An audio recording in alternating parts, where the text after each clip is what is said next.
abdi sareng rerencangan di kelas 12 ATPA hiji SMKN hiji Bojong Picung tepangkeun nami abdi Muhammad Dikra. Nami abdi Nita Putri Maulani. Nami abdi Liamanda Wulandari. Nami abdi Andriana. Nami abdi Dila Delia Norajura. Nami abdi Nova Amelia. Nami abdi Ananda Lestari Jasmulia. Nami abdi Puput Melani.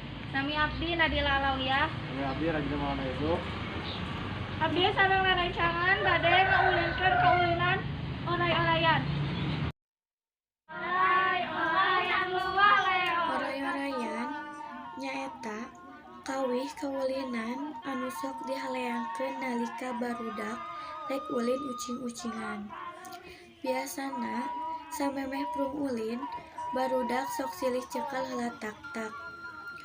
Nu tukang nyekel tak-tak nu hareupeunana jeung saterusna tuluy maju ka kenca, ka katuhu, katempona ngaleor siga oray bari ngawih, tuluy luar leor mepayan jalan ngurilingan barudak nu keur jaga jadi gua. Nepi ka asup salah saurang budak tuluy dititah milih rek ka mana.